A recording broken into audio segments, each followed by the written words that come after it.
Sa wakas nga ay nakabit na natin yung 100% na pairings ni Victoria. Dati sa totoo lang, nung high school at college pa, mas nagagandahan ako sa walang decals. Pero ngayon, sadyang mas maganda pala talaga kapag merong decals. Buhay na buhay yung buong appearance ng motor, tsaka maalala mo talaga yung original na itsura. Kaya ayan, napatingin na nga din ang tunay na may-ari. Ayan nga pala guys, yung tatay ko, siya naman talaga ang tunay na may-ari kay Victoria kasi pinahiram niya lang sa akin yan noon para gamiting service. Kaso syempre, inangkin ko na. Naalala ko na tuloy yung mga Etomac era natin. Pero syempre, hanggang memories na lang yung kasi din natin gagawin. Ang mabilisan, kinabit natin tong decals ni Victoria. Silip muna ng isa.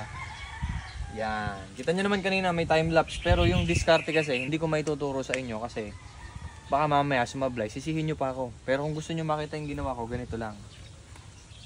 Eto, pang spray lang na tubig na may sabon, sprayan nyo yung surface. Pinaka nahirapan ako dito. Dito. Yan part na yan. Pinaka mahirap yung ikabit. Promise. Kaya shoutout kay Zenitro. Yung tropa natin na gumawa niyan. Kitang-kita nyo. 2009 na yan. Wala nang available sa market. Kaya siya yung gumawa niyan. Kung gusto nyo magpagawa, PM nyo lang siya. Si Zenitro. Ayan o. Kahit anong model. Goods yan. May papahabol pa tayo sa kanya. Yung DOHC dito. May DOHC yan dito. Yun lang naman ang kulang. At saka 6-speed dito. Ayan. Yun lang naman ang kulang. Pero ngayon guys, ayan, kitang-kita nyo naman hanggang ulo, yung mga detalye niyan, pati dito, kompleto yan. Kay Zenitro ha, mag-PM lang kayo guys. So ito yung diskarte oh, spray nyo lang. Ang purpose kasi niyan, para ma-move mo pa yung decals. Kasi kahit ganun yung ikabit yan, oh, alisin nyo na lang. Ang purpose din naman ng ano natin, ng heat gun, ayan, may heat gun din ako. Para kung final na ano na lang, paglalapat, gagamitin nyo na yung heat gun para dun sa mga wrinkles at saka yung mga bubbles, mahapit nyo pa. Kasi hindi talaga perfect ang fit madalas. Pero kung maipe-perfect nyo, edi ang galing. Diba? Kanya-kanyang diskarte lang guys. Kaya comment down pa rin. Yung iba kasi sabi shampoo. Pero ito kasi ituro ni Kuya Tik to sa amin eh. Shoutout Kuya Tik, nasan ka na? Turo yan ni Kuya Tik. Lagyan mo ng sabon. Tubig na may sabon, spray, tapos ayan, kung makikita nyo, diba, ayan, diba, nalagay na natin siya sa tamang posisyon. Ayan, tsaka nyo siya papalapatin gamit ang heat gun, o kaya, ayan, gamit ang heat gun, o kaya naman, kamayin nyo lang. Guys, hindi ako gumamit ng scraper dyan, yung pang ganon, kinamay ko lang yan, daliri lang, ganon lang. Kasi very, flexible naman yung sticker ni Zenitro, kaya, maiko-correct nyo pa yung mga maling posisyon. Malumanay lang ang daliri. Huwag nyo masyadong didiinan. Yan, yung mga parts na yan, yung gilid. Gagamitan mo na yan ng heat gun. Yung hindi masyadong mainit.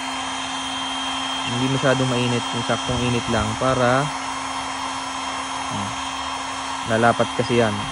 Ginamitan mo na ng heat gun. Ayan. Mga sulok-sulok.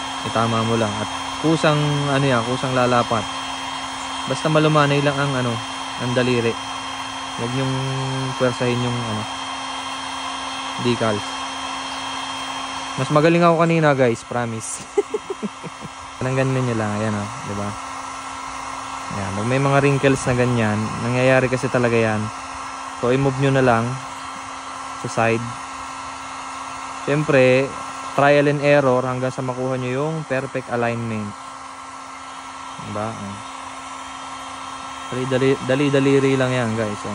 Diba? Yun, pumapantay na, oh. See? Diba? Yung heat gun ang pampalapat, tapos yung daliri nyo ang tagahagod, siyempre. See? Tutuyuin nyo na lang yan sagad.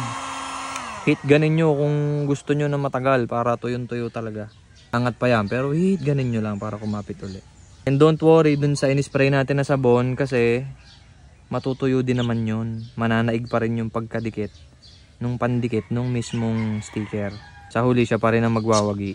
Siyempre, para may reference tayo, ito yung walang decals. Ito naman, yung meron. 100% para sa akin, mas maganda yung meron. Mas nagkakaroon ng identity tsaka accent kasi yung mismong motor. Welcome back na talaga, Victoria.